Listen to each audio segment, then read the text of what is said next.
Hello friends, இன்னையிலேருந்து நம்ம practical session பார்க்க போகிறோம். நம்ம ஒரு சின்ன ப்ரேயரோட ஸ்டார்ட் பண்ணலாம். ஸ்தோத்திரம் கர்த்தாவே, நன்றியோடு துதிக்கிறோமாப்பா. ஆண்டவரே, இந்த ப்ராக்டிக்கல் செஷன்ஸ் எல்லாத்தையும் ஹெல்ப் பண்ணுங்கள். உங்களுக்கு ஆண்டவரை இன்னும் அதிகமாக ஆண்டவரை நாங்கள் பெருமை சேர்க்கறதுக்கு ஆண்டவரை எங்களை எடுத்து பயன்படுத்துங்க. இன்னும் அதிகமாக எங்களுக்கு புரியறதுக்கு ஆண்டவரை நீங்கள் உதவி செய்யுங்க. ஆண்டவரை சொல்லிக் கொடுக்குற எண்ணெயும் கருத்தில் கொடுக்குறோம், படிக்கிற ஒவ்வொருத்தரையும் கருத்தில் கொடுக்குறோம். எல்லாத்துக்கும் இது பயன்படுறதுக்கு நீங்கள் உதவி செய்யுங்க. இயேசுவின் நாமத்தில் பிதாவே, ஆமேன்.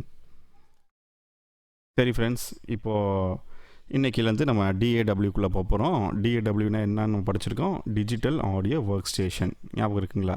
ஸோ இந்த டிஜிட்டல் ஆடியோ ஒர்க் ஸ்டேஷன் எதுக்கு அப்படின்னா, அது ஒரு பிளாட்ஃபார்ம் மாதிரி. நம்ம லாஸ்ட் லெசனில் வந்து ஒரு பெரிய கதையெல்லாம் ஸ்டோரிஸ்லாம் சொன்னோம். அது வந்து ஒரு கிச்சன் மாதிரி. இந்த கிச்சனில் வந்து நம்மளுக்கு தேவையான எல்லா ஐட்டங்களும் இருக்கும். நம்ம வந்து சமைக்கிறதுக்கு ஏதுவாக அந்த கிச்சன் வந்து நம்மளுக்கு பயன்படணும். அதே மாதிரி தான் ஒரு மியூசிக் பண்ணுறதுக்கோ இல்லை சாங் ப்ரொடியூஸ் பண்ணுறதுக்கோ ஏதுவாக இந்த டிஏடபிள்யூ நம்மளுக்கு ஹெல்ப்ஃபுல்லாக இருக்குது.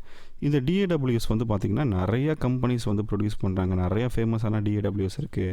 விண்டோஸ் பிளாட்ஃபார்முக்கு தனியாக இருக்குது, மேக் பிளாட்ஃபார்முக்கு தனியாக இருக்குது, ரெண்டுக்கும் கம்பைண்டாக கூட இருக்குது. ஸோ எந்த டிஏடபிள்யூங்கிறது முக்கியம் இல்லை, எல்லா டிஏடபிள்யூவும் கிட்டத்தட்ட ஒரே ஃபீச்சர்ஸ் கொண்டது தான். அந்த டிஏடபிள்யூஸ் எல்லாத்தையும் நம்ம என்ன பண்ணணும்னா கரெக்டாக யூஸ் பண்ண தெரிஞ்சால் நம்மளுக்கு போதும். சரி, நம்மளுக்கு என்ன வேணுமோ அந்த அவுட்புட் அதுலேருந்து எடுத்துக்கிட்டால் போதும். So digital audio work station நிறைய கம்பெனிஸ் ப்ரொடியூஸ் பண்ணுறாங்கன்னு சொல்லியாச்சு. ரொம்ப ஃபேமஸான டிஏடபிள்யூஸ் பார்த்திங்கன்னா Pro Tools, Logic Pro, Cubase, Nuendo. நம்ம யூஸ் பண்ண போகிறது ஸ்டூடியோ 1.4 ப்ரிசோனஸ் அப்படிங்கிற கம்பெனியோட ப்ராடக்ட். அது ப்ரிசோனஸ் ஸ்டூடியோ 1.4 இருக்குது. நானும் பல டாஸ் யூஸ் பண்ணியிருக்கேன். கியூபேஸ் 5.1 யூஸ் பண்ணியிருக்கேன், LE8 யூஸ் பண்ணியிருக்கேன், நுவண்டோ யூஸ் பண்ணியிருக்கேன். ஸ்டூடியோ ஒன்றும் அதே மாதிரி ஒரு டிஏடபிள்யூ தான். எல்லாமே ஒரே மாதிரி தான் இருக்குது. ஒன்றும் பெரிய டிஃப்ரென்சஸ்லாம் இதில் வந்து நம்ம கண்டுபிடிக்க முடியல. நம்ம அந்த டிஏடபிள்யூ வந்து ஓப்பன் பண்ணுவோம். டிஏடபிள்யூ வந்து பார்த்திங்கன்னா அந்த கம்பெனிக்காரங்க ப்ரொடியூஸ் பண்ணும்போது 2-3 டைப்ஸில் வந்து ப்ரொடியூஸ் பண்ணுவாங்க. ஒன்று பார்த்திங்கன்னா ஃப்ரீ வேர்ஷனாக இருக்கும். இன்னொன்று வந்து பார்த்திங்கன்னா ஒரு ஆர்டிஸ்ட் வேர்ஷன் அப்படின்பாங்க. இல்லைனா வந்து ஒரு LE version, limited edition version அப்படின்பாங்க. இன்னொன்று பார்த்திங்கன்னா தேர்ட் வந்து பார்த்திங்கன்னா ப்ரோ வேர்ஷன் அப்படிங்கிறது. இது எல்லாத்துக்கும் மேஜரான டிஃப்ரென்சஸ் கண்டிப்பாக இருக்கும். இப்போ ப்ரோ வேர்ஷனில் வந்து என்ன பண்ண முடியும்னா உங்களுக்கு எல்லா ஆக்சசிபிலிட்டிஸும் கொடுத்துருப்பாங்க. அதாவது எல்லா வகையான ப்ளகின்ஸும் நீங்கள் யூஸ் பண்ணலாம், தேர்ட் பார்ட்டி ப்ளகின்ஸ் யூஸ் பண்ணலாம், எல்லாத்தையும் நீங்கள் வந்து பயன்படுத்திக்க முடியும். ஆர்டிஸ்ட் வெர்ஷனோ இல்லை லிமிட்டட் எடிஷன் வெர்ஷன்லையோ சில லிமிடேஷன்ஸ் வச்சுருப்பாங்க. ஃபார் எக்ஸாம்பிள் பார்த்தீங்கன்னா கியூபேஸில் பாருங்கன்னா லிமிட்டட் எடிஷன் வெர்ஷனில் வந்து பார்த்திங்கன்னா 48 ட்ராக் தான் உங்களால் பயன்படுத்த முடியும், அதுக்கு மேலே பயன்படுத்த முடியாது. இப்போ ஸ்டூடியோ 1 ஆர்டிஸ்ட் வெர்ஷனில் பார்த்தீங்கன்னா உங்களுக்கு ஸ்டூடியோ 1ஓட பேசிக் ப்ளகின்ஸ் மட்டும் தான் யூஸ் பண்ண முடியும். வேறு தேர்ட் பார்ட்டி ப்ளகின்ஸ்லாம் உங்களால் யூஸ் பண்ண முடியாது. இதே தான் free version. Bro tools first அப்படின்னு ஒரு ஃப்ரீ வெர்ஷன் இருக்குது, ஸ்டூடியோ 1 ப்ரைம்னு ஒரு ஃப்ரீ வெர்ஷன் இருக்குது. இந்த மாதிரி நிறைய ஃப்ரீ வெர்ஷன்ஸ் இருக்கும். இந்த ஃப்ரீ வெர்ஷனில் அந்த மாதிரி எந்த ப்ளகினும் யூஸ் பண்ண முடியாது, எந்த VSTயும் யூஸ் பண்ண முடியாது. வெறும் ஆடியோ இன் கொடுத்துக்கலாம். நீங்கள் சும்மா ஒரு கீபோர்டோ இல்லை நீங்கள் ஒரு கிட்டாரோ வாசித்து பாடிக்கலாம், அந்த மாதிரி தான் பண்ண முடியும். ஸோ இந்த 3 டைப் ஆஃப் ப்ரோக்ராம்ஸ் இருக்குது. நம்மளுக்கு எந்த ப்ரோக்ராம் தேவையோ அந்த ப்ரோக்ராம் நம்ம எடுத்து பயன்படுத்தி இன்ஸ்டால் பண்ணிக்க வேண்டியது தான். ஃப்ரீ வெர்ஷனுங்கிறது ஃப்ரீ, பெய்டு கிடையாது. மீதி வெர்ஷன்லாம் நீங்கள் பே பண்ணுற மாதிரி இருக்கும். பே பண்ணிவிட்டு நீங்கள் பயன்படுத்திக்கலாம். இப்போது நம்ம ஸ்டூடியோ 1.4க்குள்ளே போகிறோம். ஸ்டூடியோ 1.4ல் வந்து என்னென்ன ஃபீச்சர்ஸ் இருக்குது அப்படிங்கிறது தான் இந்த லெசனில். இது கொஞ்சம் நிறைய வீடியோஸ் உள்ள லெசன்ஸாக இருக்கும். ஒவ்வொரு வீடியோஸும் நீங்கள் திரும்ப போட்டு கேட்கும்போது உங்களுக்கு பயனாக இருக்கும். சரிங்களா ஃப்ரெண்ட்ஸ், வாங்க நம்ம கிளாஸ்க்குள்ளே போகலாம். சரி, இப்போது ஸ்டூடியோ 1 வந்து நம்ம ஓப்பன் பண்ணுறோம். ஸ்டூடியோ 1 இன்ஸ்டால் பண்ணதுக்கப்புறம் ஓப்பன் பண்ணிங்கன்னா அது என்ன பண்ணுன்னா யூஸ்வலாக ப்ளகின்ஸ் எல்லாத்தையுமே ஸ்கேன் பண்ணும். ஸோ அது கொஞ்சம் ஃபர்ஸ்ட் டைம் வந்து கொஞ்சம் டைம் எடுத்துக்கும். அதனால் நீங்கள் பயப்படணுங்கிற கட்டாயம் கிடையாது. அது ஏன் இவ்வளோ நேரம் ஆகுது அப்படின்னு சொல்லி நீங்கள் பயப்பட வேணாம். அங்கே பார்த்தீங்களா நிறைய ப்ளகின்ஸ் என்கிட்ட இருக்குது அப்படின்னு சொன்னால் அதெல்லாம் திரும்ப எல்லாத்தையும் லோட் பண்ணும். அதாவது இப்போ சமைக்க போகிறோம், ஒவ்வொரு தடவையும் நம்ம காய்கறிகள் வாங்கிட்டு இருக்கும்போது நம்ம கழுவோம்ல, அதே மாதிரி தான் அது. ஒவ்வொரு தடவையும் என்ன பண்ணுன்னா ப்ளகின்ஸ் எல்லாம் வந்து ஃப்ரெஷ்ஷாக திரும்ப எல்லாத்தையும் ஏற்றிட்டு என்னென்ன இருக்குன்னு டிடெக்ட் பண்ணுன்னா நம்மளுக்கு வந்து நம்மளுடைய ஆடியோ இன்டர்ஃபேஸ் இருக்கா அப்படின்னு சொல்லிட்டு பார்க்கும். நம்மளுடைய மிடி கீபோர்ட் கனெக்ட் ஆகிருக்கா அப்படின்னு சொல்லிட்டு செக் பண்ணும். எல்லாமே செக் பண்ணிடுச்சு அப்படின்னா நேராக உள்ளே கொண்டு போயிடும். ஸோ பார்த்துக்கோங்க, இதுதான் ஸ்க்ரீன். இந்த ஸ்க்ரீன்லேருந்து மெயினான விஷயங்கள் நீங்கள் நோட் பண்ண வேண்டியதுன்னா இந்த இடத்துல இருக்கிறது உங்கள் ஆடியோ இன்டர்ஃபேஸ் பேர் இருக்கும். இப்போ நான் அந்த வீடியோஸ் பண்ணுறதுக்காக நான் ஒரு தேர்ட் பார்ட்டி சாஃப்ட்வேர் யூஸ் பண்ணுறேன், வாய்ஸ் மீட்டர்ன்ட்டு. ஸோ அதனால் இந்த தேர்ட் பார்ட்டி சாஃப்ட்வேரோட பேர் இருக்குது. ஆனால் இங்கே வந்து நீங்கள் யூஸ் பண்ணுறது ஃபோக்கஸ் ரைட் இருக்கும். நீங்கள் யூஸ் பண்ணுறது வந்து ஒருவேளை ப்ரிசோனஸோட ஆடியோ பாக்ஸ் இருக்கும், எம் ஆடியோ இருக்கும், என்ன இருக்குதோ அது இருக்கணும். இல்லைனா நீங்கள் அதை கிளிக் பண்ணிவிட்டு ஜஸ்ட்டு உங்களுடைய இது என்னன்னு சொல்லிட்டு இங்கே ட்ராப் டவுனாக இருக்கும், நீங்கள் செலக்ட் பண்ணிக்க வேண்டியதான்.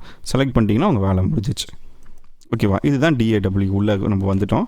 இப்போ அடுத்து நம்ம என்ன பண்ண போகிறோம் அப்படின்னா, இதில் நிறைய செட்டிங்ஸ் இருக்குது. ஒவ்வொரு செட்டிங்ஸாக நம்ம பார்த்துட்டு வரப்போகிறோம்.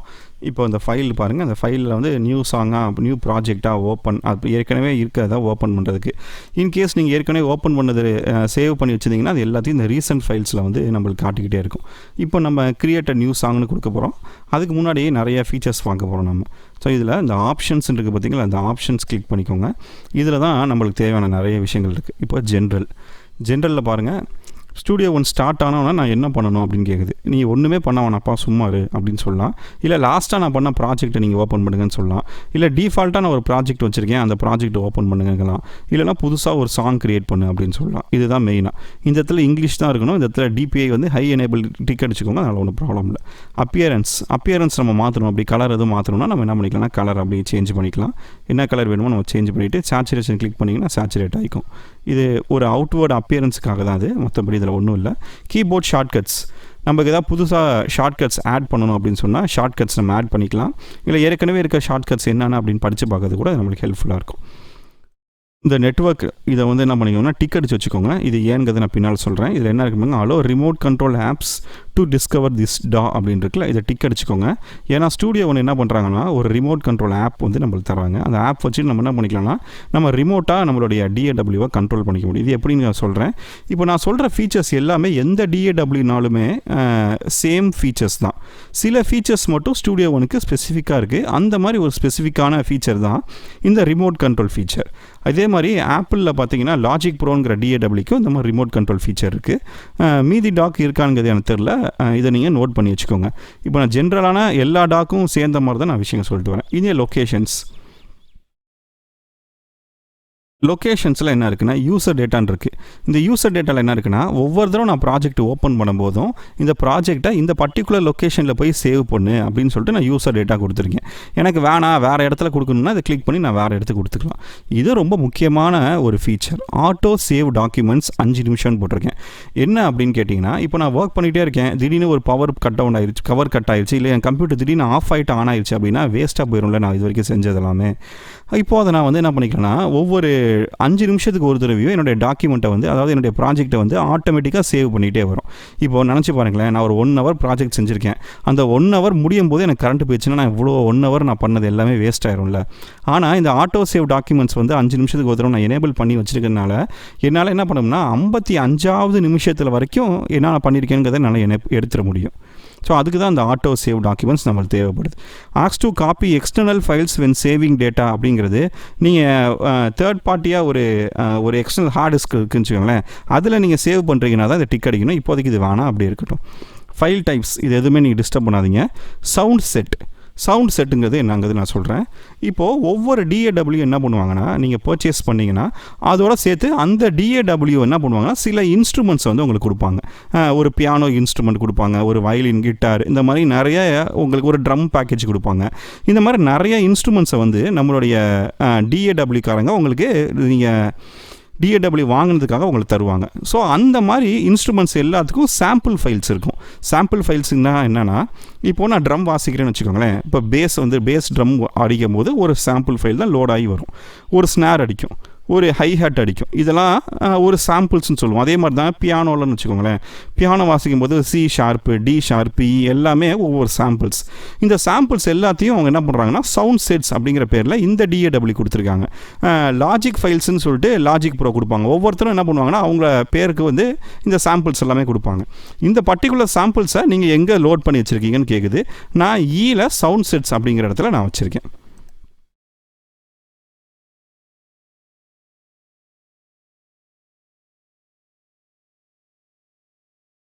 இங்கே பார்த்தீங்களா, இதுதான் அந்த சாம்பிள்ஸ் எல்லாமே. சவுண்ட் செட்ஸ் இதுதான் நான் சாம்பிள்ஸாக வச்சுருக்கிறது. இது எல்லாமே உங்களுக்கும் இருக்கும். நீங்கள் என்ன பண்ணிக்கலன்னா இந்த சாம்பிள் செட்ஸோட லொக்கேஷன் இந்த இடத்துல கரெக்டாக காட்டிட்டீங்க அப்படின்னா இந்த ஃபைல்ஸ் எல்லாத்தையுமே உங்கள் DAW யூஸ் பண்ணிக்க ஆரம்பிச்சிடும்.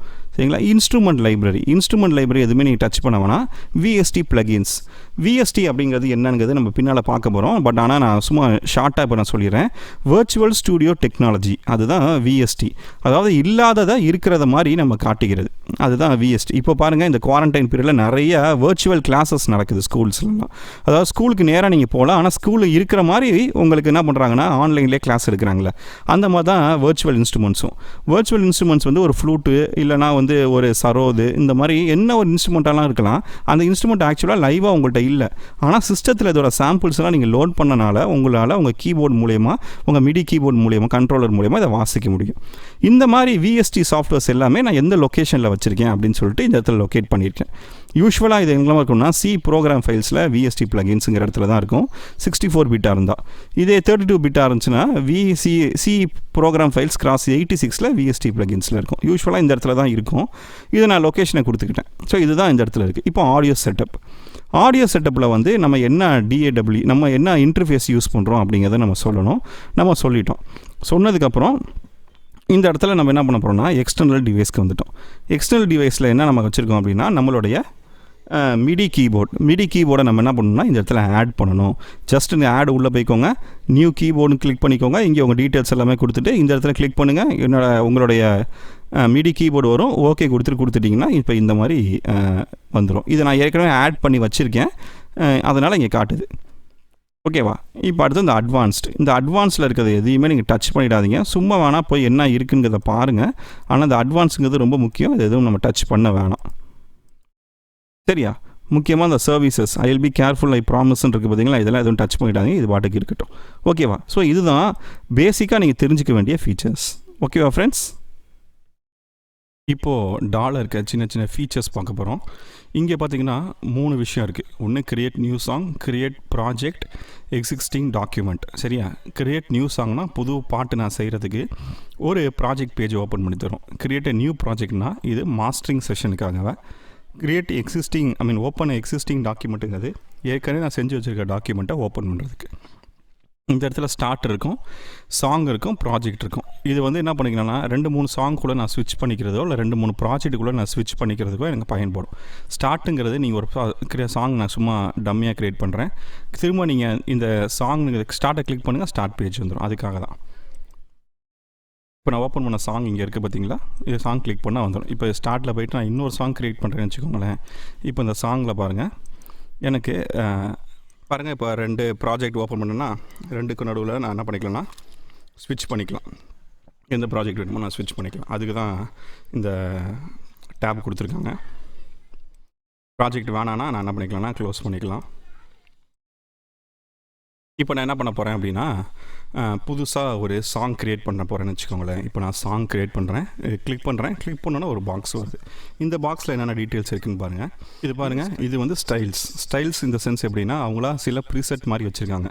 இப்போது நீங்கள் ரெக்கார்ட் பண்ண போகிறது பாட்காஸ்ட்னா இந்த ரேடியோக்கெலாம் பண்ணுறாங்களே அதுதான் வந்து பாட்காஸ்ட்.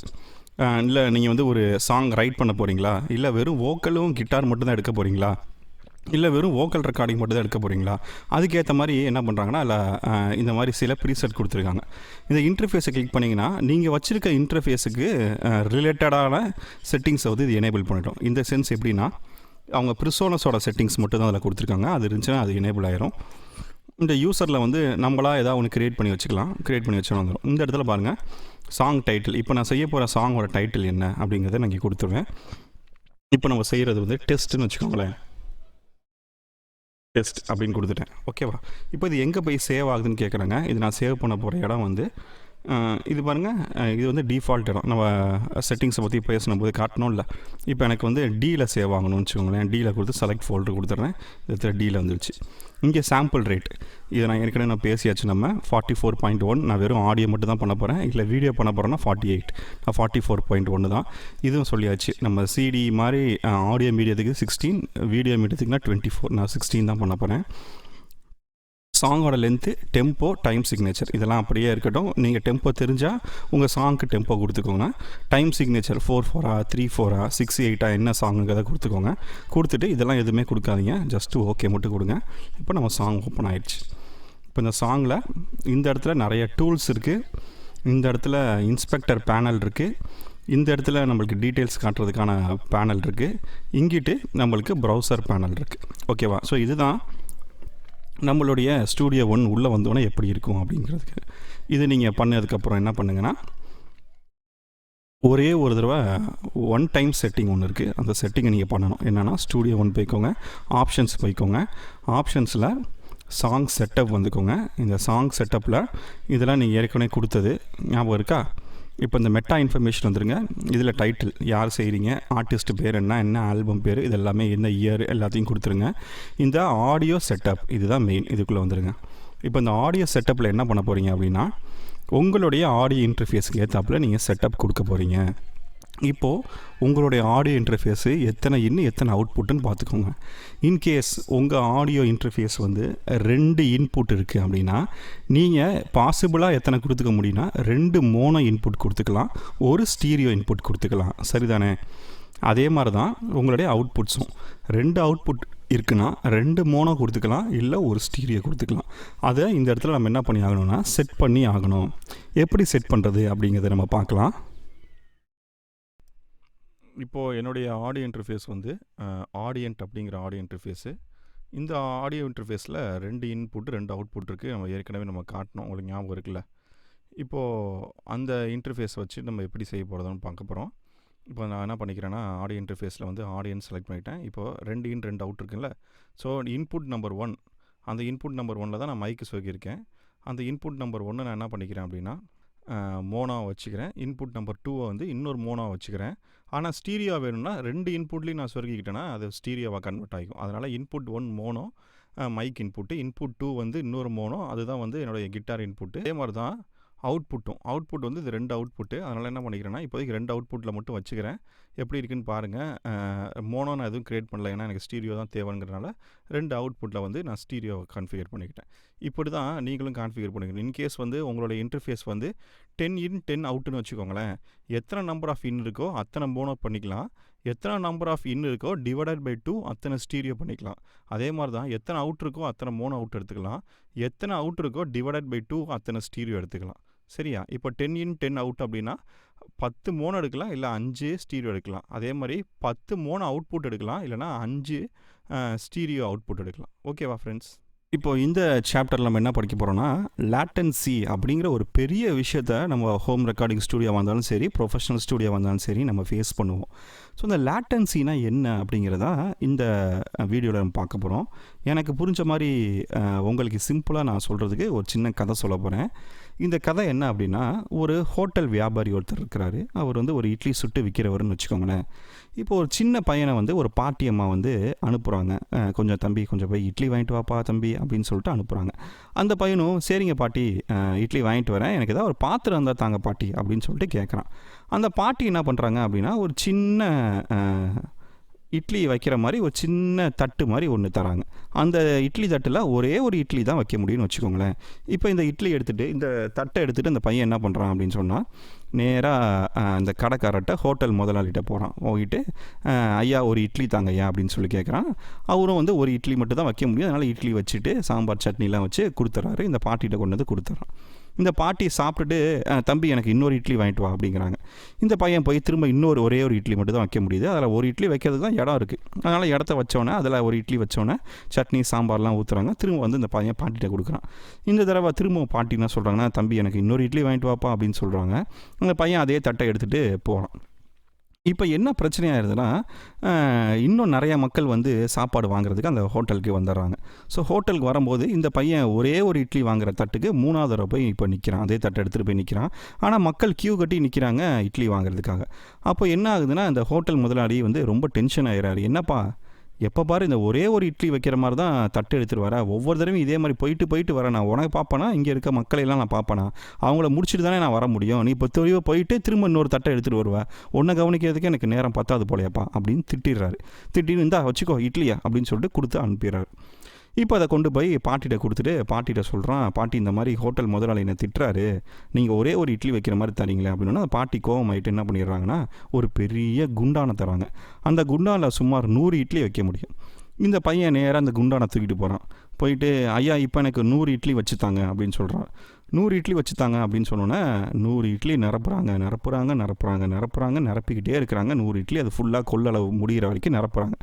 நிரப்பி முடித்தோன்னே அந்த பையன் கஷ்டப்பட்டு தூக்கிட்டு கொண்டு வந்து பாட்டிகிட்ட கொடுக்குறான். சரிங்களா?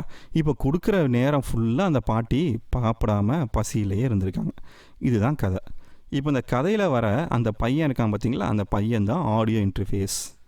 அந்த பாட்டி இருக்காங்கல்ல, அந்த பாட்டி தான் ஸ்பீக்கர்ஸ் இல்லைனா அவுட்புட் டிவைஸ்னு வச்சுக்கோங்களேன். இப்போ அந்த ஐயா முதலாளி இருந்தார் பார்த்தீங்களா, அவர் தான் சிபியு. அந்த மக்கள் நிறைய பேர் இந்த பையனை இல்லாமல் நிறைய பேர் க்யூவில் நின்று சாப்பாடு வாங்கினாங்களே, அவங்க தான் நம்மளுடைய பிசியில் இருக்க ஒவ்வொரு காம்பனன்ட்ஸ். அதாவது ஆடியோ வீடியோ கார்டாக இருக்கலாம், ஒரு ஹார்ட் டிஸ்காக இருக்கலாம், ஒரு யூஎஸ்பி கனெக்ஷனாக இருக்கலாம், இந்த மாதிரி. ஸோ நான் ஏற்கனவே நம்ம 3rd லெசனில் படித்தோம், ஞாபகம் இருக்குங்களா உங்களுக்கு? ரியல் டைம் பெர்ஃபார்மன்ஸ் அப்படின்னு ஒன்று படித்தோம்ல, அதுதான் இந்த இடத்துல வருது. ரியல் டைம் பெர்ஃபார்மன்ஸ்னால் அந்த கிவன் செகண்ட் நம்மளுடைய சிபியு எவ்வளோ நல்லா பெர்ஃபார்ம் ஆகுதுங்கிறத பார்க்குறது தான். ஸோ சிபியுங்கிறது இந்த இடத்துல யாருன்னா அந்த ஹோட்டல் முதலாளி. அவர் அங்கே வர மக்களையும் கவனிக்க வேண்டியதாக இருக்குது, இந்த பையன் கொடுக்குற இதையும் கவனிக்க வேண்டியதாக இருக்குது. இப்போது லேட்டன்சி பற்றி நம்ம பேச போகிறோம். லேட்டன்சி பேசுறதுக்கு முன்னால் அந்த பையன் ஒரு சின்ன தட்டு எடுத்துகிட்டு போனாலும் மொதல் தடவை, அதுக்கப்புறம் பெரிய ஒரு அண்டா எடுத்துகிட்டு போனான் பார்த்தீங்களா, இந்த ரெண்டுமே பார்த்தீங்கன்னா பஃபர் அப்படின்னு சொல்கிறது. சரிங்களா? இந்த பஃபர் அப்படிங்கிறது தான் நம்ம செட் பண்ண போகிறோம். இப்போ எதை எடுத்துகிட்டு போய் அந்த பையன் வாங்க போகிறோனோ அதை தான் நம்ம செட் பண்ண போகிறோம். ஓகேவா? இப்போ இதில் என்ன விஷயம் அப்படின்னா, இந்த பையன் சின்ன சைஸு சாப்பாடு பாத்திரத்தை எடுத்துகிட்டு போகும்போது அந்த சிபியூவான முதலாளி என்ன ஆகிறாருன்னா டென்ஷன் ஆகிறார். சரிதானே? ஒன்றையும் பார்க்க வேண்டியதாக இருக்குது, அங்கேயும் பார்க்க வேண்டியதாக இருக்குது, ரொம்ப கஷ்டமாக இருக்குன்னு டென்ஷன் ஆகிறார்ல. அப்போது அதுதான் நம்மளோட சிபியூவால் ஒரே நேரத்தில் நம்மளுடைய இன்டர்ஃபேஸுக்கான பஃபரையும் ஃபில் பண்ண வேண்டியதாக இருக்குது, அதே மாதிரி மீதி காம்பனன்ட்ஸ்லேருந்து வர ரெக்வஸ்ட்டையும் ஃபில் பண்ண வேண்டியதாக இருக்குது. அப்போ சிபியூ என்ன ஆயிரும்னா ரொம்ப சூடாயிரும், நிறைய சத்தங்களையெல்லாம் ப்ரொடியூஸ் பண்ண ஆரம்பிச்சிடும். அது கோவப்பட்டு அவர் திட்டுறாருல, அதுதான் இந்த இடத்துல நம்ம சத்தமாக சொல்கிறோம். சத்தமாக ப்ரொடியூஸ் பண்ண ஆரம்பிச்சிடும், கொரகொரன் சவுண்டெல்லாம் ப்ரொடியூஸ் பண்ணும். நீங்கள் பஃபர் சைஸை சின்னதாக, அதாவது இட்லி எடுத்துகிட்டு போகிற தட்டை சின்னதாக கொண்டு போனீங்கன்னா, அதே மாதிரி பெரிய அண்டா எடுத்துகிட்டு போனான் பார்த்தீங்களா அந்த பையன், அது எடுத்துகிட்டு போகும்போது என்ன ஆகுனா அதை ஃபில் பண்ணுறதுக்கான நேரம் ரொம்ப நேரம் ஆச்சு. அதனால் அவுட்புட் டிவைஸான அந்த பாட்டி இருக்காங்களா, அந்த பாட்டிக்கு சேர வேண்டிய நேரம் ரொம்ப நேரம் ஆயிடுச்சு. அதுதான் நம்மளுடைய லேட்டன்சிங்கிறது. அதாவது அவுட்புட் டிவைஸான ஸ்டூடியோ மானிட்டர்ஸ் இருக்குது பார்த்தீங்களா, அதில் கொஞ்சம் டிலே கழித்து தான் நீங்கள் கீயை ப்ரெஸ் பண்ணி கொஞ்சம் டிலே கழித்து தான் உங்களுக்கு சவுண்டே கேட்கும். ஏன்னா அந்த பஃபர் ஃபில் ஆகணும், அந்த பெரிய பாத்திரம் ஃபில் ஆகணும். சரிதானே? இப்போது லேட்டன்சினா என்னங்க சொல்லுவோம். லேட்டன்சி அப்படிங்கிறது என்ன அப்படின்னா, ஆடியோ இன்டர்ஃபேஸோட ஒர்க் என்ன அப்படின்னா, அனலாக்லேருந்து டிஜிட்டலாகவும் டிஜிட்டல்லேருந்து அனலாகவும் கன்வெர்ட் பண்ணுறது தான் நம்மளுடைய ஆடியோ இன்டர்ஃபேஸோட ஒர்க். கரெக்டு தானே? இப்போது ஒரு அனலாக் சிக்னலை டிஜிட்டல் சிக்னலாக மாற்றுறதுக்கு எவ்வளோ நேரம் எடுத்துக்குது, அதே மாதிரி ஒரு டிஜிட்டல் சிக்னலை அனலாக் சிக்னலாக மாற்றுறதுக்கு எவ்வளோ நேரம் எடுத்துக்கிறது அப்படிங்கிறது தான் லேட்டன்சின்னு சொல்கிறோம். இப்போ இந்த கதையில் பார்த்தீங்கன்னா லேட்டன்சி அப்படிங்கிறது எதுனா, அந்த குட்டி தட்டை அவர் ஒரு இட்லியில் ஃபில் பண்ணுறதுக்கு எவ்வளோ நேரம் எடுத்துக்கிச்சு, அதே மாதிரி ஒரு பெரிய அண்டாவை அவர் 100 இட்லியால் ஃபில் பண்ணுறதுக்கு எவ்வளோ நேரம் எடுத்துக்கிச்சு அப்படிங்கிறதா அந்த லேட்டன்சி டைம். சரியா? இப்போது சின்ன தட்டாகவும் எடுத்துகிட்டு போனாலும் ப்ராப்ளம் தான், பெரிய அண்டாவை எடுத்துகிட்டு போனாலும் ப்ராப்ளம் தான் நம்மளுக்கு. அப்போ அந்த பாட்டி என்ன பண்ணுறாங்க அப்படின்னா, அடுத்த தடவை ஒரு சின்ன டிஃபன் பாக்ஸ் தராங்க. டிஃபன் பாக்ஸில் ஒரு 5 இட்லி 6 இட்லி வைக்க முடியுது. இந்த பையன் சூப்பராக போய் 5 இட்லி 6 இட்லி வாங்கிட்டு வந்துடுறான். பாட்டியும் ரொம்ப அருமையாக வயிறு நிறையா சாப்பிட்றாங்க. அதே மாதிரி தான் ரொம்ப சின்ன பஃபர் சைஸாகவும் இருக்க வேணாம், ரொம்ப பெரிய பஃபர் சைஸாகவும் இருக்க வேணாம், ரெண்டுக்கும் இன்டர்மீடியட்டான ஒரு பஃபர் சைஸ் வச்சுக்கிட்டீங்க அப்படின்னா உங்களுடைய ஆடியோ இன்டர்ஃபேஸ் எந்த கரகர சவுண்டும் வராது, அதே மாதிரி எந்த டிலேவும் இல்லாமல் உங்களுக்கு சவுண்டை ப்ரொடியூஸ் பண்ணுறதுக்கு ஹெல்ப்ஃபுல்லாக இருக்கும். இப்போ அதை தான் நம்ம இந்த வீடியோவில் செஞ்சு காட்ட போகிறோம். எப்படிங்கிறத பார்க்கலாமா? ஓகே ஃப்ரெண்ட்ஸ், வாங்க. இப்போது நான் டிவைஸோட பிளாக் சைஸ் பாருங்கள், அதாவது பஃபர் சைஸை ரொம்ப சின்னதாக வச்சுருக்கிறேன். என்னால் எவ்வளோ முடியுமோ அவ்வளோ சின்னதாக வச்சுக்கிட்டு நான் என்ன பண்ண போகிறேன்னா, இப்போது சின்ன டெஸ்ட் பண்ணி உங்களுக்கு காட்ட போகிறேன். நான் என்ன பண்ண போகிறேன்னா, என்னுடைய பிளாக் சைஸ் ரொம்ப சின்னதாக வச்சுருக்கேன். வச்சுட்டு நான் ஒரு சின்ன சாங் பண்ண போகிறேன். இப்போது லேட்டன்சி 2 வகையாக பிரிக்கிறாங்க. ஒன்று இன்புட் லேட்டன்சி, இன்னொன்று அவுட்புட் லேட்டன்சி. அதாவது இன்புட்னா அனலாக் டு டிஜிட்டலில் கன்வெர்ட் ஆக எவ்வளோ நேரம் ஆகுது, டிஜிட்டல் டு அனலாகாக கன்வெர்ட் பண்ணுறதுக்கு எவ்வளோ நேரம் ஆகுதோ அதுதான் அவுட்புட் லேட்டன்சி. சரிங்களா? இப்போ நான் என்ன பண்ண போகிறேன்னா, ஒரு சின்ன ஒரு ட்ராக் ஒன்று க்ரியேட் பண்ணிவிட்டு உங்களுக்காக நான் ஒரு சின்ன டியூன் ஒன்று சும்மா நம்ம ப்ளே பண்ணி பார்க்க போகிறோம். பார்க்கும்போது உங்களுக்கு என்னென்ன இந்த லேட்டன்சியில் என்னென்ன பிரச்சனை வருதுங்கிறத நான் காட்டுறேன். இப்போது நான் என்ன பண்ணுறேன்னா ஒரு சின்ன மானிட்டர் ஒன்று ஓப்பன் பண்ணி வச்சுக்கிட்டேன். அது பேர் பெர்ஃபார்மன்ஸ் மானிட்டர். இந்த பெர்ஃபார்மன்ஸ் மானிட்டர் என்ன பண்ணும் அப்படின்னா என்னுடைய ஒவ்வொரு ப்ளகின்ஸ், விஎஸ்டி இதெல்லாம் எப்படி பெர்ஃபார்ம் பண்ணுது, இது எவ்வளோ தூரம் சிபியூவை யூஸ் பண்ணுது, டிஸ்கை எவ்வளோ தூரம் யூஸ் பண்ணுது அப்படின்னு சொல்லிட்டு காட்டிக்கிட்டே வரதுக்கான ஒரு சின்ன மீட்டர். இதை வச்சுக்கிட்டு நம்ம என்ன பண்ணிக்கலாம்னா எந்த ப்ளகின் அதிகமாக சிபியூ யூசேஜ் எடுத்துக்குது, எந்த ப்ளகின் அதிகமாக ரேம் யூசேஜ் எடுத்துக்குது அப்படின்னு எல்லாத்தையும் பார்த்துக்கலாம். இப்போது நான் ஆம்னிஸ்ஃபியர்னு சொல்லிட்டு ஒரு ஹெவியான ஒரு விஎஸ்டி நான் யூஸ் பண்ண போகிறேன். இப்போ யூஸ் பண்ணும்போது என்ன ஆகுங்கிறத பாருங்கள். நான் என்ன பண்ணிட்டேன்னா ஒரு சின்ன பேட்சஸ் வந்து ரன் பண்ணுறேன். ரன் பண்ணும்போது நான் பாருங்கள் கிளிக் பண்ணும்போது என்ன ஆகுதுன்னா என்னுடைய சிபியூ வந்து ஃபுல்லாக யூஸ் ஆகுறனால சகப்பு கலரில் அங்கே பீக் ஆகுது பார்த்தீங்களா? அவங்க பாருங்கள் இந்த இடத்துலையும் பீக் ஆகுது பாருங்கள். ஏன் அப்படின்னா நான் என்னுடைய பஃபர் சைஸை ரொம்ப சின்னதாக வச்சுருக்கனால சிபியூ ரொம்ப திணறுது. மீதி டிவைஸ்க்கும் கொடுக்க வேண்டியதாக இருக்குது. என்னுடைய ஆடியோ பஃபரையும் ஃபில் பண்ண வேண்டியதாக இருக்குது. ஸோ ரொம்ப கஷ்டப்படுது என்னுடைய சிபியூ. அதனால தான் இந்த சின்ன சகப்பு கலர் ஸ்பைக்ஸ் வந்துக்கிட்டே இருக்குது. இப்போ நான் என்ன பண்ணலாம் அப்படின்னா இதை ரெக்கார்ட் பண்ணும்போதும் பார்த்தீங்கன்னா ரொம்ப நிறைய ப்ராப்ளம்ஸ் வந்து கிரியேட் ஆகும். ஏன்னா ஒரே ஒரு விஎஸ்டி மட்டும் நீங்கள் யூஸ் பண்ண போகிறதில்ல. ஒரு விஎஸ்டிக்கே இப்படி நம்ம சிபியூ வந்து பீக் ஆகுதுன்னா இன்னும் 2-3 விஎஸ்டியில் நீங்கள் ஆட் பண்ண என்ன ஆகுனா பீக் ஆகிக்கிட்டே இருக்கும். ஸோ இதெல்லாம் நம்ம என்ன பண்ணணும்னா கண்டிப்பாக கண்ட்ரோல் பண்ணி ஆகணும். இப்போது என்னுடைய ஆடியன்ட்டோட சைஸை வந்து என்ன பண்ணுறேன்னா பெருசாக்குறேன். என்னால் எவ்வளோ பெரிய சைஸ் வைக்க முடியுமோ அவ்வளோ பெரிய சைஸ் வைக்கிறேன். இப்போ என்ன ஆகுது அப்படின்னா பீக் ஆகிறது கம்மியாகிடுச்சு, சிபியோட யூசேஜ் கம்மியாகிடுச்சு. ஆனால் பார்த்தீங்கன்னா டிலே வந்து ரொம்ப அதிகமாக இருக்குது. நான் ப்ரெஸ் பண்ணி கொஞ்சம் நேரம் கழித்து தான் எனக்கு அவுட்புட் மானிட்டரில் வந்து சத்தமே கேட்குது. இதுதான் அந்த பையன் ஒரு பெரிய அண்டா எடுத்துகிட்டு போனதுக்கு சமம். அந்த பையன் ஒரு பெரிய அண்டா எடுத்துகிட்டு போனால் என்ன ஆகும் அப்படின்னா ஃபில் பண்ணுறதுக்கு ரொம்ப நேரம் ஆகுதுல்ல. அந்த மாதிரி தான் ஆடியோ பஃபரை வந்து ஃபில் பண்ணுறதுக்கு ரொம்ப நேரம் ஆகிறதுனால நம்மளுக்கு அவுட்புட் டிவைஸில் வர்றது ரொம்ப ஸ்லோவாகிடுது. இப்போது நான் மீடியமாக ஒன்று வச்சுக்கிறேன், 256ன்னு வச்சு பார்க்குறேன் எப்படி இருக்குது அப்படின்னு. இப்போ இதுவும் எனக்கு என்ன ஆகுதுன்னா பீக் ஆகுது. இப்போ நான் அடுத்து என்ன பண்ணுவேன்னா ட்ராப் அவுட் ப்ரொடெக்ஷனை மாற்றி பார்க்குறேன். இதெல்லாம் மாற்றி பார்க்கும்போது எனக்கு பீக் ஆகுதா அப்படின்னு பார்க்குறேன், பீக் ஆகுது. இப்போ அடுத்து நான் என்ன பண்ண போகிறேன்னா எனக்கு தேவையான வேறு ஏதாவது ஒரு டிசைர்டு லேட்டன்சி சரி பண்ணுறதுக்கான பஃபர் சைஸ் வைக்க போகிறேன். ஸோ அப்படி நான் ஒவ்வொன்றா என்ன பண்ணணுன்னா டெஸ்ட் பண்ணி பார்க்கணும் எந்த பஃபர் சைஸ் வந்து உங்கள் கம்ப்யூட்டருக்கு நல்லா இருக்குது அப்படின்ட்டு. சில ரியல் டைம் பர்ஃபார்மன்ஸ் நல்லா கொடுக்குற சிபியூ பார்த்தீங்கன்னா பஃபர் சைஸ் கம்மியாக வச்சுருந்தாலே போதும், நல்லா பர்ஃபார்ம் ஆகும். ஆனால் ரியல் டைம் பர்ஃபார்மன்ஸ் கொஞ்சம் கம்மியாக இருக்கிற சிபியூஸ் வந்து பார்த்தீங்கன்னா பஃபர் சைஸ் வந்து நீங்கள் அதிகமாக வச்சிங்கன்னா தான் ஓரளவு ஒர்க் ஆகும். இப்போ நான் 512 வைக்கிறேன். 512 வைக்கும்போது ஓரளவுக்கு எனக்கு நல்ல பர்ஃபார்மன்ஸ் வந்து கொடுக்குது பார்த்தீங்களா?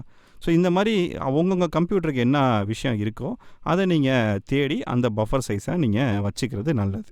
ஸோ இதுதான் இந்த லேட்டன்சியை பற்றின இன்ஃபர்மேஷன்ஸ். ஓகேவா ஃப்ரெண்ட்ஸ்? இப்போது இந்த பஃபர் சைஸ் வந்து ரெக்கார்ட் பண்ணும்போது ரொம்ப சின்ன பஃபர் சைஸாக வச்சுக்கோங்க. அதாவது 512, 256 தான் உங்கள் கம்ப்யூட்டருக்கு நல்லா இருக்குது அப்படின்னா அதை வச்சுக்கோங்க. மிக்ஸ் பண்ணி மாஸ்டர் பண்ணும்போது எவ்வளோ மேக்ஸிமம் பஃபர் சைஸ் வச்சுக்க முடியுமோ நான் பஃபர் சைஸ் வச்சுக்கலாம். இப்படி பண்ணுறதுனால நம்மளுக்கு மிக்சிங் மாஸ்டரிங்கில் நிறைய ப்ளகின்ஸ் யூஸ் பண்ணாலும் நம்மளுடைய பிசி வந்து கொஞ்சம் நல்லா தாங்கும். அதே மாதிரி பஃபர் சைஸ் கம்மியாக வச்சுக்கிட்டு நீங்கள் ரெக்கார்ட் பண்ணும்போது உங்களுக்கு என்ன வாசிக்கிறீங்களோ அது உடனே நம்மளுக்கு கேட்குறதுக்கு வசதியாக இருக்கும். முடிஞ்ச அளவுக்கு நீங்கள் என்ன பண்ணணும்னா மிடி ஃபைல்ஸை வந்து வேவ் ஃபைல்ஸாக ப்ராஜெக்ட் முடிஞ்சோன்னா கன்வெர்ட் பண்ணி யூஸ் பண்ணிட்டீங்கன்னா இன்னும் கொஞ்சம் உங்களுடைய கம்ப்யூட்டரில் வந்து லோடு தாங்குற மாதிரி நம்ம செஞ்சுக்கலாம். ஓகேவா ஃப்ரெண்ட்ஸ்? ஸ்டூடியோ ஒன்று இப்போ என்ன பண்ணியிருக்காங்கன்னா லேட்டன்சியை 2ஆக பிரிச்சிருக்காங்க. ஒரு சைடு லேட்டன்சியை வந்து நம்மளுடைய ஆடியோ இன்டர்ஃபேஸ் யூஸ் பண்ணிக்கும், இன்னொரு லேட்டன்சியை வந்து நம்மளுடைய சிபியூ வந்து அட்ஜஸ்ட் பண்ணிக்கும் அப்படின்ட்டு. வேறு எந்த டாம் இது வரைக்கும் கொண்டு வந்த மாதிரி தெரில. இப்போ தான் ஃபஸ்ட்டு ஸ்டூடியோ ஒன்று யூஸ் பண்ணுறாங்க. ஸோ நீங்கள் என்ன பண்ணிக்கோங்க, இந்த இடத்துல உங்களால் எவ்வளோ மினிமம் லேட்டன்சி வைக்க முடியுமோ வச்சுக்கலாம். 64, 126 அப்படின்னு வச்சுக்கலாம். வச்சுட்டு இந்த ப்ராசஸிங்கை கிளிக் பண்ணிக்கோங்க. கிளிக் பண்ணிவிட்டு இந்த இடத்துல மீடியம் அப்படின்னு வச்சுக்கோங்க. இந்த இடத்துல வந்து பார்த்திங்கன்னா டபுள் சிங்கிள் இருக்குது. டபுள் இருந்தால் டபுள் வச்சுக்கோங்க, இல்லை சிங்கிள் தான் இருக்குன்னா நீங்கள் சிங்கிள் வச்சுக்கோங்க. ரொம்ப நல்ல ரிசல்ட்டை வந்து இந்த சின்ன செட்டிங் வந்து நம்மளுக்கு ப்ரொடியூஸ் பண்ணி தரும். சரியா ஃப்ரெண்ட்ஸ்?